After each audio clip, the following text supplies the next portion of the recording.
24-এর গণ আন্দোলন ছাত্র জনতার আন্দোলন ছিল, কিন্তু আমরা 17 বছর যে আন্দোলনকে তিলে তিলে ম্যাচিউর করেছিলাম সেইটারই এক্সপ্লোশন ছিল 24-এর গণ আন্দোলন।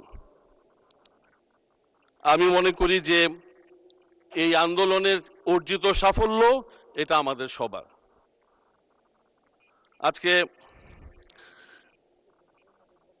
আমি বলতে চাই যে আমরা মিথ্যা মামলার শিকার হয়ে বিভিন্নভাবে বিগত দিনে এখানে যারা উপস্থিত তাদের অনেকেই, আমার নিজেরটা বলতে পারি, আমি মন্দির পুরানো মামলার আসামি, পুলিশ হত্যার মামলার আসামি, এই সমস্ত ফেক মামলা দিয়ে বাংলাদেশে চেষ্টা করা হয়েছিল স্বৈরাচারকে এস্টাবলিশ করার জন্য। তো আমাদের নেতা তারেক রহমানের নেতৃত্বে আলটিমেটলি আমরা সফলভাবে এটা ওভারকাম করতে পেরেছি এবং সম্মিলিতভাবে আমরা 24-এর বিজয় ছিনিয়ে নিয়ে আসছি।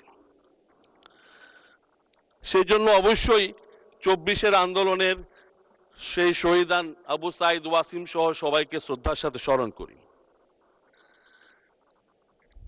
মাননীয় স্পিকার, আমার ত্রিশাল জাতীয় কবি কাজী নজরুল ইসলামের স্মৃতি বিজড়িত একটা উপজেলা, বাংলাদেশের সকলেই এক নামে চিনে, কারণ আমাদের নেত্রী বেগম খালেদা জিয়া বিগত দিনে তিনবার উনি জাতীয় পর্যায়ে এই জন্ম জয়ন্তীতে প্রধান অতিথি হিসেবে ছিলেন এবং ফলশ্রুতিতে আমরা সেখানে একটা বিশ্ববিদ্যালয়, জাতীয় কবি কাজী নজরুল ইসলাম বিশ্ববিদ্যালয় করতে পেরেছিলাম।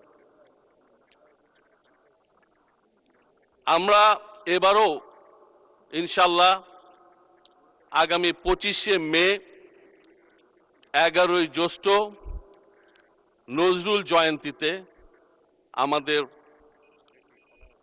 সংসদ নেতা মাননীয় প্রধানমন্ত্রীকে ইনশাল্লাহ পেতে যাচ্ছি, যেখানে জন্ম জয়ন্তীতে উনি প্রধান অতিথি হিসাবে উপস্থিত থাকবেন বলে সদয় সম্মতি জ্ঞাপন করেছে।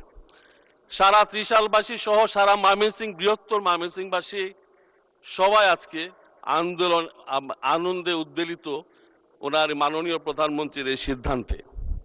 আমি ধন্যবাদ জানাতে চাই মাননীয় প্রধানমন্ত্রীকে সঠিক সিদ্ধান্ত নেওয়ার জন্য এবং আমরা অধীর আগ্রহে অপেক্ষা করছি।